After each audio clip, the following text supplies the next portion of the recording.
Det her det er et udendørsområde. Der er en tavle her, der kan klappes i og lukkes. Den skal fyldes med værktøj selvfølgelig.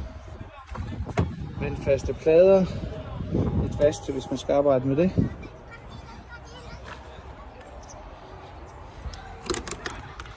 Her indvendigt har vi sat laseren op til siden.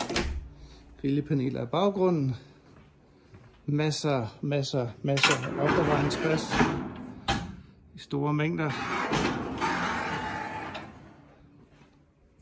Der er et lille siddet hyggeområde her. Også med opbevaringsplads i. Så er der vores 3D-vogn. Plads til 3D-printer på.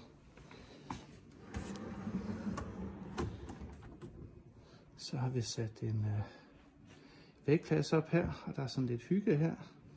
Der er lys til de borde, man kan komme til at tage, og der er indbygget strøm i tingene. Og så kan man, når man skal præsentere for eleverne, så kan man lukke den her til, og ellers så giver det et roligt arbejdshjørne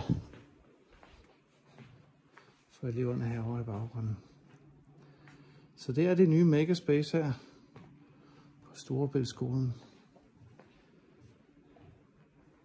Det skal de nok blive glade for.